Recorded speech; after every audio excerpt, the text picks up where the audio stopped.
Hello दोस्तों, मैं हूं अखिलेश गौर। स्वागत है आपका आपके अपने यूट्यूब चैनल एजी स्टडी ग्रुप पर। जैसे कि दोस्तों आप जानते हो, मैंने आपके लिए एमपी फॉरेस्ट गार्ड के लिए प्रीवियस ईयर के पेपर का सॉल्यूशन करवा रहा हूं। ठीक है दोस्तों, इससे पहले वाली वीडियो में मैंने आपको जो क्लास फर्स्ट थी, जिसमें मैंने आपको 18 जुलाई 2017 फर्स्ट शिफ्ट का पेपर करवाया, जिसमें दोस्तों मैंने आपको हिंदी, साइंस और जीके ये तीन सब्जेक्ट में आपको करवा रहा हूँ। ठीक है दोस्तों ये क्लास सेकंड है, जिसमें दोस्तों मैं आपको सेकंड शिफ्ट का पेपर करवा रहा हूँ। ठीक है दोस्तों अगर आप चैनल पर नए हो तो चैनल को सब्सक्राइब कर दें और बेल आइकन को दबा दें, जिससे कि आपको मेरी लेटेस्ट वीडियो का नोटिफिकेशन सबसे पहले आपको मिल सके। दोस्तों चलिए आज की इस वीडियो को हम शुरू करते हैं।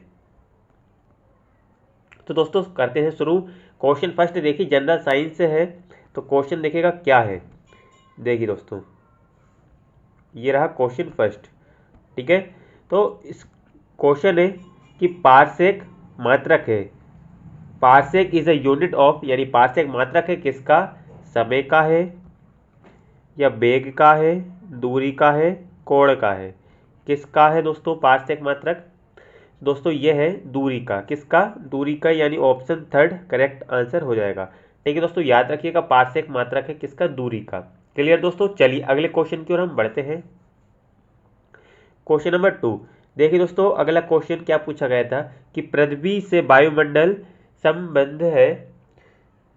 दोस्तों पृथ्वी से वायुमंडल समृद्ध है गुरुत्व द्वारा, वायु द्वारा, उपरोक्त में से कोई नहीं, बादलों द्वारा। ठीक है, the atmosphere is held to the earth by, तो इसका करेक्ट आंसर हो जाएगा ग्रेविटी, यानी गुरुत्व द्वारा। ठीक है दोस्तों, पृथ्वी से वायुमंडल समृद्ध है किसके द्वारा? गुरुत्व द्वारा। ठीक है, अगला क्वेश्चन देखिए, क्वेश्चन नंबर 3 क्वेश्चन है प्रेरण में आवेशों का स्थानांतरण होता है।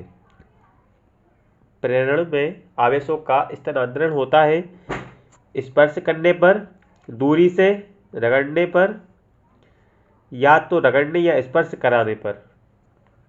बताइए क्या होगा करेक्ट आंसर? इसका करेक्ट आंसर होगा वो दूरी से।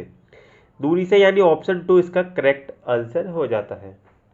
ठीक है, चलिए अगला क्वेश्चन देखिए, क्वेश्चन नंबर 4 क्वेश्चन है ball bearings are used to, मतलब बॉल बियरिंग प्रयोग किए जाते हैं तो उसी स्थिति में रहने के लिए, घर्षण बढ़ाने के लिए, घर्षण को पर्याप्त करने के लिए, घर्षण कम करने के लिए। दोस्तों देखिए, इससे पहले वाला पेपर में मैंने आपको इसी से रिलेटेड क्वेश्चन पूछा गया था, समझाए थे मैंने आपको फ्रिक्शन से रिलेटेड। ठीक है, तो मतलब आप ये टॉपिक अच्छे से पढ़ लीजिए, इस टॉपिक से ज़्यादा क्वेश्चन आ रहे हैं। ठीक है दोस्तों, देखिए बॉल बेयरिंग आप समझते होंगे, जो बेयरिंग होते हैं, बेयरिंग जैसे फैन में देखे होंगे, तो ये बेयरिंग क्यों यूज़ करे जाते हैं? घर्षण कम करने के लिए, ताकि घर्षण ना हो। तो हमसे यही पूछा है, बॉल बेयरिंग प्रयोग किए जाते हैं तो घर्षण कम करने के लिए, ज़्यादा घर्षण ना हो। तो ऑप्शन 4 इसका करेक्ट आंसर, डिक्रीज फ्रिक्शन, यानी घर्षण कम करने के लिए। क्लियर, बढ़ते हैं अगले क्वेश्चन की तरफ। क्वेश्चन नंबर 5 देखिए दोस्तों, क्वेश्चन है कि देश के धन के सूचक के रूप में उपयोग किया जाने वाला तत्व कौन सा है? तो दोस्तों देश के धन के सूचक के रूप में उपयोग किए जाने वाला तत्व है सोना। क्या है? सोना, यानी ऑप्शन 4 करेक्ट आंसर। क्लियर, बढ़ते हैं अगले क्वेश्चन की तरफ। क्वेश्चन नंबर 6 देखिए दोस्तों, क्वेश्चन है कि नागफनी में कांटे किसका रूपांतरित प्रकार है? In cactus the spines are the modified. ठीक है, तो इसका करेक्ट आंसर क्या होगा? छोटी शाखा, पत्तियां, तना, जड़। नागफनी में कांटे किसका रूपांतरित प्रकार है? तो यह है पत्तियों का। ठीक है, आपने देखा होगा इसका पेड़, ठीक है, कैक्टस का पेड़ देखा होगा, जिसमें कांटे किसका रूपांतरित प्रकार है? पत्तियों का। ठीक है, ऑप्शन 2 इसका करेक्ट आंसर। पत्तियों में क्या होता है? कांटे। ठीक है, बढ़ते हैं अगले क्वेश्चन की तरफ। क्वेश्चन नंबर 7 तो क्वेश्चन नंबर 7 ये रहा। तो क्वेश्चन है टांका तार किसका एक मिश्र धातु है? टांका तार किसका एक मिश्र धातु है? The soldering wire is an alloy of, आपने सोल्डर किया होगा, सोल्डरिंग आपने करा होगा घर में, वायर में सोल्डरिंग जो हम करते हैं, मतलब जो वायर यूज करते हैं हम सोल्डरिंग के लिए, तो वो किसका एक मिश्र धातु है, ये पूछा जा रहा है। तो दोस्तों देखिए वो है कॉपर एंड एल्युमिनियम। तो किस ऑप्शन में है? Copper and aluminium, option third हमारा करेक्ट आंसर। ठीक है दोस्तों, आपने भी वो तार देखा होगा जिससे सोल्डरिंग की जाती है, तो वो होता है दोस्तों कॉपर और एल्युमिनियम। क्लियर हो गया होगा। बढ़ते हैं अगले क्वेश्चन की तरफ। ठीक है, तो दोस्तों क्वेश्चन नंबर 8 ये रहा। क्वेश्चन है कि वेयर इज वाइल प्रोड्यूस्ड। दोस्तों वाइल वाइल वाइल जूस आपने पढ़ा होगा बायो में, वाइल कहाँ उत्पन्न होता है? तो दोस्तों मैं आपको बता दूं, जो वाइल है, वाइल जूस, ये कहाँ उत्पन्न होता है? देखिए ऑप्शन में है प्लीहा, हृदय में, रक्त में, गॉल ब्लैडर में। तो दोस्तों ये होता है गॉल ब्लैडर में। ठीक है, गॉल ब्लैडर में होता है वाइल जूस सिक्रेट यानी प्रोड्यूस।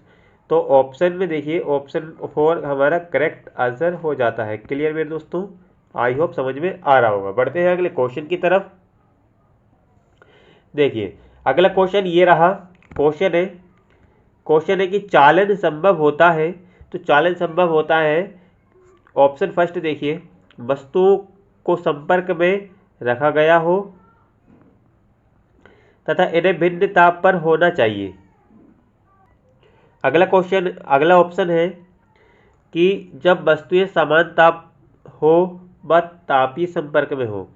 जब वस्तुएं समान ताप हो व तापीय संपर्क में हो। ऑप्शन थर्ड में क्या है? जब वस्तुएं एक दूसरे से पृथक होती हैं। ऑप्शन 4 है जब वस्तुएं भिन्न ताप पर हो व इनके मध्य दूरी व्यवस्थित हो।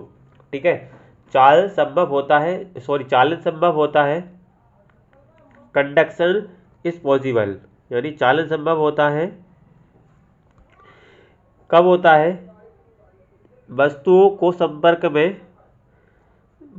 संपर्क में रखा गया हो तथा इन्हें भिन्न ताप पर होना चाहिए, यानी ऑप्शन फर्स्ट हमारा करेक्ट आंसर होगा। क्लियर? तो देखिएगा अगला क्वेश्चन क्या है। क्वेश्चन नंबर 10 ये रहा। देखिए दोस्तों क्वेश्चन है कि एक उपकरण जो यांत्रिक ऊर्जा को विद्युत ऊर्जा में बदलता है कहलाता है। देखिए दोस्तों, यांत्रिक ऊर्जा को विद्युत ऊर्जा में बदलता है, उसे वो क्या कहलाता है ये हमें बताना है। माइक्रोफोन, जनरेटर, विद्युत मोटर, लीवर। तो करेक्ट आंसर होगा जनरेटर। आपको भी पता होगा ये जब शादी होती है तब यूज़ किया जाता है। जैसे लाइट वाइट हमको जलाना है, बिजली नहीं है वहाँ पे, तो जनरेटर का उपयोग होता है। आपने डीजे में भी देखा होगा, डीजे जो जनरेटर होता है उससे दोस्तों बिजली उत्पन्न होती है। तो मतलब यहाँ पर यही बोला जा रहा है क्वेश्चन में। देखिए ऐसा उपकरण जो यांत्रिक ऊर्जा को, ये जनरेटर क्या यांत्रिकी तो है, यंत्र तो है एक, यांत्रिक ऊर्जा को विद्युत ऊर्जा में, तो इस जनरेटर से विद्युत बनती है, क्या विद्युत निकलती है जब जनरेटर चलता है, ये एक यांत्रिक ऊर्जा से विद्युत ऊर्जा में बदलता है। ठीक है, यही हमसे बोला गया, यांत्रिक ऊर्जा को विद्युत ऊर्जा में बदलता हुआ क्या कहलाता है? मतलब वो कहलाता है जनरेटर, जैसे कि अभी बताया। ऑप्शन 2 हमारा करेक्ट आंसर हो जाता है। क्लियर? याद रखिएगा। बढ़ते हैं अगले क्वेश्चन की तरफ।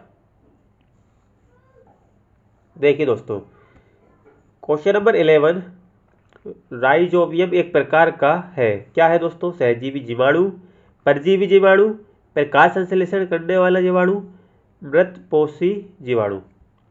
तो क्या होगा इसका करेक्ट आंसर? तो इसका करेक्ट आंसर होगा सहजीवी जीवाणु, यानी option first is the correct answer, symbiotic bacteria. Clear? बढ़ते हैं अगले क्वेश्चन की तरफ। देखिएगा क्वेश्चन नंबर 12। क्वेश्चन है स्थिर बनने के लिए धातुओं में, ऑप्शन फर्स्ट है इलेक्ट्रॉन का नुकसान होता है, ऑप्शन 2 है इलेक्ट्रॉनों का लाभ होता है, इलेक्ट्रॉनों का आदान प्रदान नहीं होता है, इलेक्ट्रॉनों का आदान प्रदान होता है। स्थिर बनने के लिए धातुओं में इनमें से बताना क्या होगा करेक्ट आंसर। तो करेक्ट आंसर इसका है इलेक्ट्रॉनों का नुकसान होता है। ठीक है, लॉस इलेक्ट्रॉन्स। स्थिर बनने के लिए धातुओं में इलेक्ट्रॉनों का नुकसान होता है। क्लियर। बढ़ते हैं अगले क्वेश्चन की तरफ। Question number 13। क्वेश्चन है कि धातु M के ऑक्साइड का सूत्र M2O3 तो उसके नाइट्राइट का सूत्र होगा। तो क्या होगा नाइट्राइट का सूत्र? Mn। क्या होगा? Mn। ऑप्शन 4 इसका करेक्ट आंसर। क्लियर। धातु M के ऑक्साइड का सूत्र M2O3 तो उसके नाइट्राइट का सूत्र होगा Mn। क्लियर। बढ़ते हैं अगले क्वेश्चन की तरफ। Question number 14।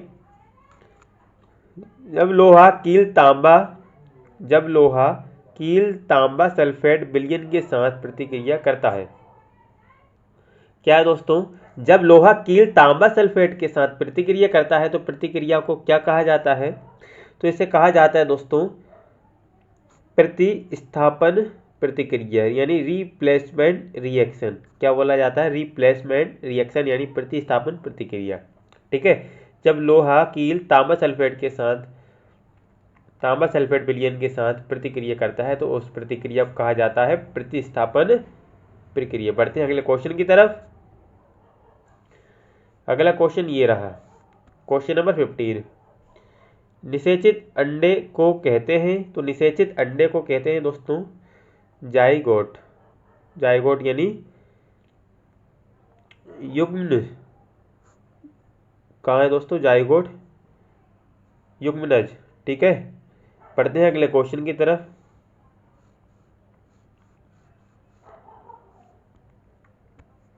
Question number 16। निम्न में से कौन सी धातु शुद्ध अवस्था में पाई जाती है? तो दोस्तों सोना पाया जाता है शुद्ध अवस्था में, तो सोना होगा ऑप्शन 4 करेक्ट आंसर। अगला क्वेश्चन देखिएगा,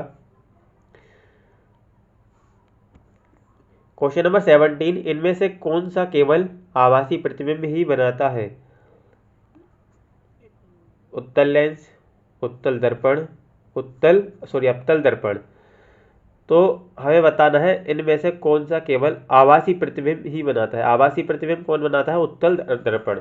क्या कौन बनाता है? उत्तल दर्पण यानी कॉन्वेक्स मिरर। क्लियर। अगला क्वेश्चन देखिए, क्वेश्चन नंबर 18। क्वेश्चन है कि दूध के चूर्ण में परिवर्तित होता है। जो दूध होता है ये दूध के चूर्ण में परिवर्तित होता है वोल्टिंग के द्वारा, जल निष्कासन से, कैनिन से, निर्वात शुष्कन से। तो करेक्ट आंसर होगा इसका डिहाइड्रेशन यानी जल निष्कासन से। क्लियर। अगला क्वेश्चन, क्वेश्चन नंबर 19। वे जीव जिनमें केंद्रक तथा झिल्ली परिवृद्ध कोशिकांग अनुपस्थित होते हैं कहलाते हैं। वे जीव जिनमें केंद्रक तथा झिल्ली परिवृद्ध कोशिकांग अनुपस्थित होते हैं वे कहलाते हैं प्रोकार्योटिक यानी ऑप्शन 2 इसका करेक्ट आंसर हो जाता है। क्लियर। बढ़ते हैं अगले क्वेश्चन की तरफ। Question number 20। क्वेश्चन है आपके पास 2 कीले हैं, एक तीक्ष्ण सिरे वाले व दूसरी भोथरे सिरे वाली। यदि आप दोनों पर समान बल लगाते हो तो कीले जो पहले घुसेगी। देखिए आपके पास 2 कीले दोस्तों, एक तीक्ष्ण सिरे वाली और दूसरी भोथरे सिरे वाली। तो देखिए सिंपल सा क्वेश्चन है, जिसका सिरा तीक्ष्ण नुकीला होगा वही तो पहले घुसेगी। ठीक है, तो करेक्ट आंसर लगा देते हैं देख के। तो कील जिसका सिरा तीक्ष्ण नुकीला है ये होगा करेक्ट आंसर ऑप्शन 2। अगला क्वेश्चन देखिए जीके आ गया है, जनरल नॉलेज देखते हैं इसको। तो क्वेश्चन फर्स्ट है एमपी राज्य पर्यटन नीति 2012 के अनुसार निम्न में से कौन सा या से गतिविधियों इको तथा साहसिक पर्यटन के अंतर्गत आएगा? तो करेक्ट आंसर इसका क्या है? देखिए कैंपिंग भी और एलिफेंट सफारी भी। ठीक है, ये दोनों। अगला क्वेश्चन, यानी correct answer both of the above, यानी उपरोक्त दोनों। अगला क्वेश्चन देखिएगा, क्वेश्चन नंबर 2। क्वेश्चन है कि निम्न में से कौन से महीने से मध्य प्रदेश में सर्दियाँ शुरू होती है? तो ये शुरू होती है दोस्तों नवंबर। नवंबर यानी ऑप्शन फर्स्ट हमारा करेक्ट आंसर शुरू हो जाता है। ठीक है, अगला क्वेश्चन है क्वेश्चन नंबर 3। निम्नलिखित नदियों में से धुती बांध किस नदी पर निर्मित है? कौन सा बांध? धुती बांध। धुती बांध सिंध पर है या बेतवा पे है या बैनगंगा पे है या माही पर है? तो यह है बैनगंगा पे। धुती बांध याद रखिएगा, कौन सा बांध? धुती। कहाँ पे? बैनगंगा। धुती बांध बैनगंगा नदी पर है। ठीक है, अगला क्वेश्चन देखिए, क्वेश्चन नंबर 4। क्योटी जलप्रपात किस नदी पर स्थित है? कौन सा जलप्रपात? क्योटी जलप्रपात। तो यह है दोस्तों कौन सी नदी पर? ऑप्शन 4 महाना पे। कौन सी नदी पर क्योटी जलप्रपात है? महाना नदी पर। अगला क्वेश्चन, क्वेश्चन नंबर 5। इकबाल पुरस्कार डैश साहित्य में रचनात्मक लेखन का सम्मान करने के लिए प्रयुक्त किया जाता है? तो क्या होगा इसका आंसर? खरोष्टी, उर्दू, फारसी, हिंदी। तो इकबाल पुरस्कार कौन सी? उर्दू साहित्य में। इकबाल पुरस्कार उर्दू साहित्य में, ऑप्शन 2 उर्दू साहित्य में रचनात्मक लेखन का सम्मान करने के लिए प्रस्तुत किया जाता है। क्लियर? अगला question, question number 6। Question number 6 देखिए, क्वेश्चन है भोपाल में लोकरंग महोत्सव कितने दिनों तक चलता है? तो ये 5 दिनों तक चलता है लोकरंग महोत्सव। क्लियर? 5 दिन। ठीक है, अगला क्वेश्चन, क्वेश्चन नंबर 7। एक महत्वपूर्ण जैन तीर्थ यात्रा केंद्र बामगाजा चूलगिरी मध्य प्रदेश के कौन से जिले में स्थित है? तो ये है दोस्तों कौन से जिले में? बड़वानी में। कौन से जिले में? बड़वानी में। Option 4 correct answer. अगला क्वेश्चन देखिएगा, क्वेश्चन नंबर 8 कि फड़के स्टूडियो, कौन सा स्टूडियो?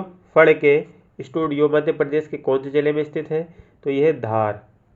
धार में, यानी ऑप्शन फर्स्ट हमारा करेक्ट आंसर इसका हो जाता है। अगला क्वेश्चन, क्वेश्चन नंबर 9। निम्नलिखित नदी घाटियों में से किस नदी घाटी पर राजासोरस के कंकाल अवशेषों के जीवाश्मों का उत्खनन हुआ था? तो ये नर्मदा नदी। ठीक, ऑप्शन 3 हमारा करेक्ट आंसर हो जाएगा इसका। क्लियर? अगला क्वेश्चन, क्वेश्चन नंबर 10। क्वेश्चन है निम्न में से किस वर्ष में मध्य प्रदेश की टीम रणजी ट्रॉफी में उप विजेता बनी? तो दोस्तों क्या होगा इसका करेक्ट आंसर? तो इसका करेक्ट आंसर होगा 1998-99। ठीक, अगला question, question number 11। Madhya Pradesh के कौन से शहर में विख्यात अभिनेता शरत सक्सेना का जन्म हुआ था? तो दोस्तों शरत सक्सेना सतना। ठीक है, सतना में। ठीक है, अगला क्वेश्चन देखिएगा, भारत की आज़ादी के बाद मध्य प्रांत की राजधानी क्या थी? तो नागपुर। क्या थी? नागपुर, यानी ऑप्शन फर्स्ट हमारा करेक्ट आंसर इसका है। अगला क्वेश्चन, क्वेश्चन नंबर 13। क्वेश्चन है दोस्तों मध्य प्रदेश क्रिकेट टीम का मुख्य कोच कौन है? मध्य प्रदेश क्रिकेट टीम का मुख्य कोच कौन है? दोस्तों उसी टाइम का क्वेश्चन है ये, मतलब पेपर हुआ था उस टाइम में जो कोच था। ठीक है, तो ये करंट अफेयर्स का क्वेश्चन है। तो ये थे उस टाइम हरविंदर सिंह सोनी। ठीक है, और अभी कौन है ये आप कमेंट करके मुझे बताइएगा। ठीक है, अगला question, question number 14। Madhya Pradesh निम्नलिखित जिलों में से कौन सा जिला राज्य का सबसे अधिक आबादी वाला जिला है? मध्य प्रदेश के निम्नलिखित जिलों में से कौन सा जिला राज्य का सबसे अधिक आबादी वाला जिला है? तो यह है इंदौर। ठीक है, यहाँ की पॉपुलेशन सबसे ज़्यादा है। क्लियर? अगला क्वेश्चन देखिए,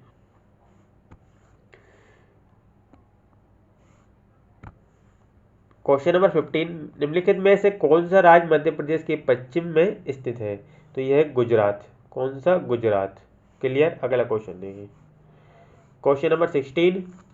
बाज बहादुर का महल कहाँ स्थित है? महल से क्वेश्चन है दोस्तों, देखिए। तो ये बाज बहादुर का महल मांडू में, कहाँ है? मांडू में। क्लियर। अगला क्वेश्चन देखिए, क्वेश्चन नंबर 17। नमामि देवी नर्मदे सेवा यात्रा की समाप्ति कब हुई? तो नमामि देवी नर्मदे सेवा यात्रा की समाप्ति हुई 15 मई, यानी ऑप्शन फर्स्ट इसका करेक्ट आंसर। अगला क्वेश्चन देखिए, question number 18। Hindustan Coca Cola beverage private limited ने कहाँ पर अत्याधुनिक प्लांट बनाने की योजना बनाई है?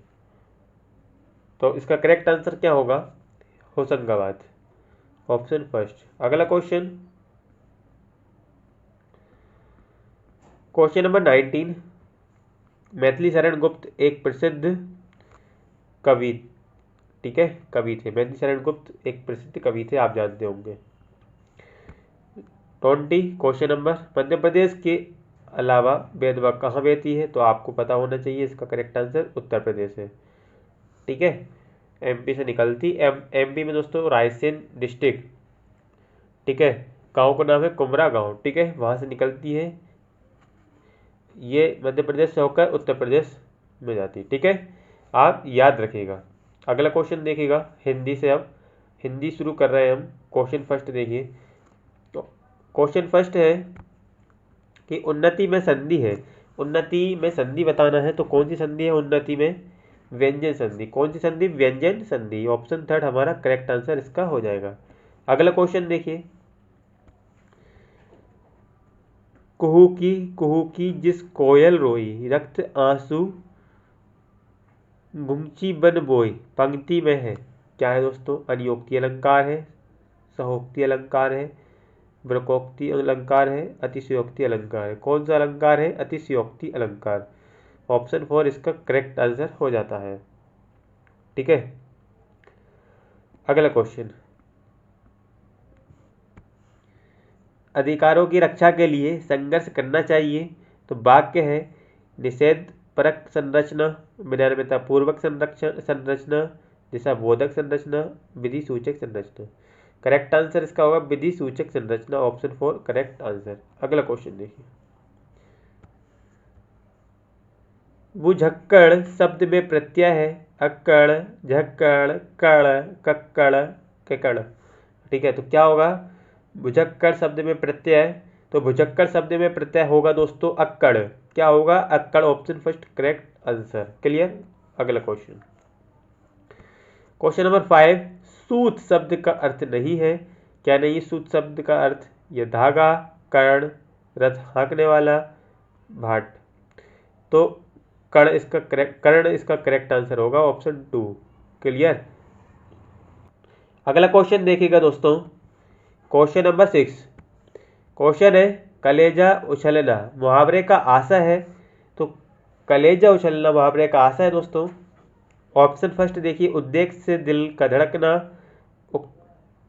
ऑप्शन 2 को छोड़िए अभी। ऑप्शन थर्ड देखिए, आशंका से दिल का धड़कना। ऑप्शन 4 है हर्ष से दिल का धड़कना। तो ये तीनों हो जाएंगे। कलेजा उछलना का मतलब होता है उद्वेग से दिल का धड़कना, ये भी। आशंका से दिल का धड़कना, ये भी। और हर्ष से दिल का धड़कना। तो ये तीनों हो जाएंगे मुहावरे के अर्थ, यानी कलेजा उछलना। उपरोक्त सभी ऑप्शन 2 करेक्ट आंसर।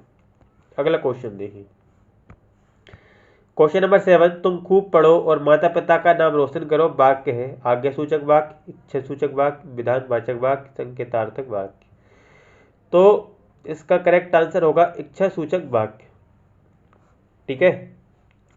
अगला क्वेश्चन देखिए, तो क्वेश्चन 4 है अन्य जल पद में समास है, तो कौन सा समास है? द्वंद्व।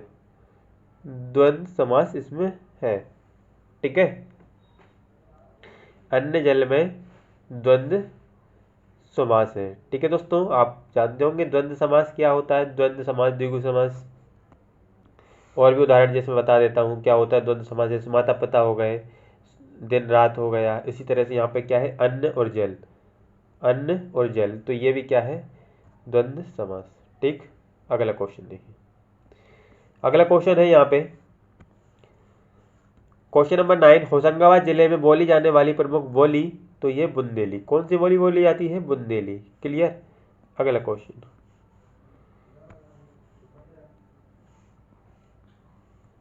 क्वेश्चन नंबर 10, वैभव शब्द का पर्यायवाची है, तो क्या है दोस्तों इसका करेक्ट आंसर? वैभव शब्द का पर्यायवाची क्या है? महत्ता, शक्ति, ऐश्वर्य। क्या है करेक्ट आंसर? देखिए वैभव शब्द का पर्यायवाची ये तीनों हैं, महत्ता भी है, शक्ति भी है, ऐश्वर्य भी है। महत्ता भी है, शक्ति भी है, ऐश्वर्य भी है, यानी उपरोक्त सभी ऑप्शन थर्ड हमारा करेक्ट आंसर है। अगला क्वेश्चन देखिए,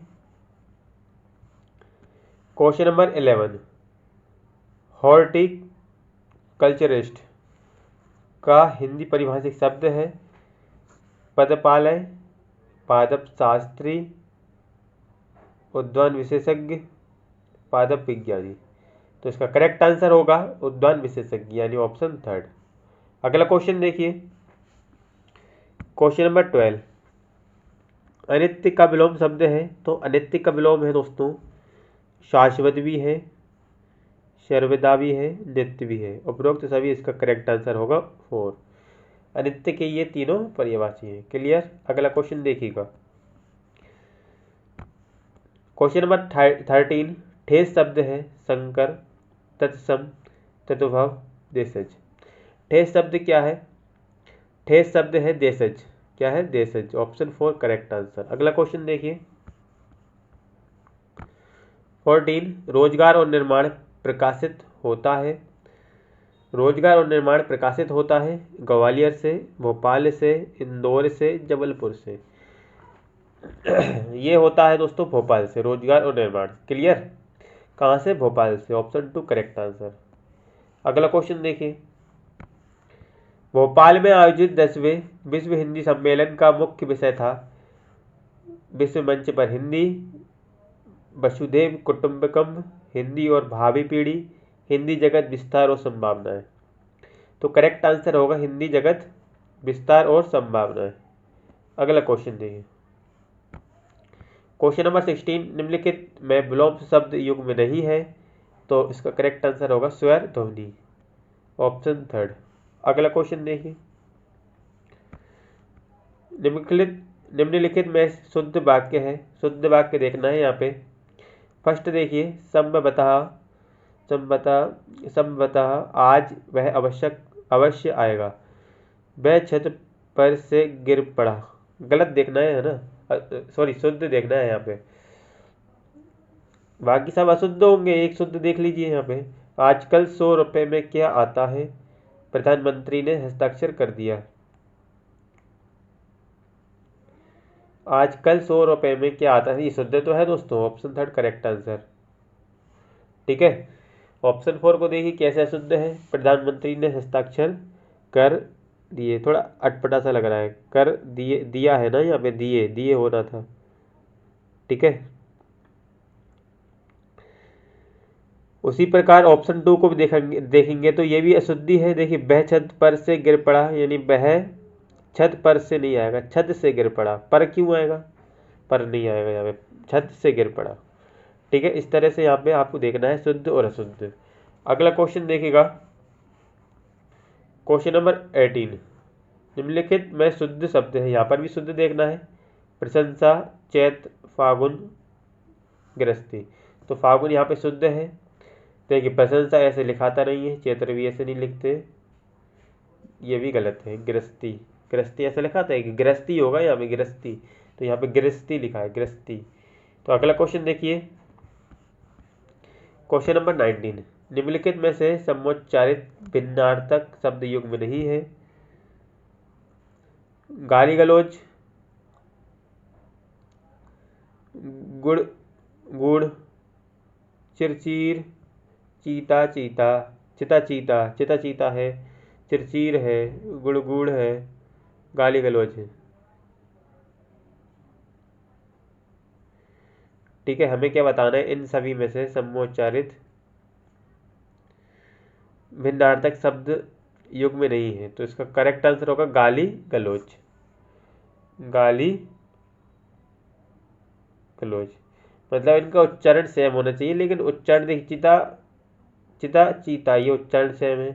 चिर चीर चिर चीर, इनका भी थोड़ा जो उच्चारण है, यही तो हमसे बोला है सम्मोच्चारित भिन्नार्थक शब्द, यहाँ पर भी थोड़ा इनका प्रोनाउंसिएशन सेम जा रहा है। गुड़ गुड़, ठीक है, ये भी सेम जा रहा है, लेकिन गाली गलौज ये अलग है।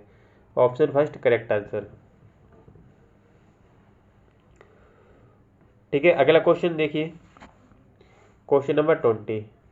सुदामा पांडे धूमिल की कृति है, तो क्या कृति है इनकी? सुदामा पांडे धूमिल की कृति संसद से सड़क तक, संसद से सड़क तक, ऑप्शन 2। ठीक है, क्लियर, तो ऑप्शन 2 इसका करेक्ट आंसर हो जाएगा। तो बस आज के लिए इतना ही। आई होप आपको मेरी ये वीडियो पसंद आई होगी। वीडियो पसंद है तो वीडियो को लाइक करें, चैनल को सब्सक्राइब करें, वीडियो को शेयर करें। Thanks for watching my video.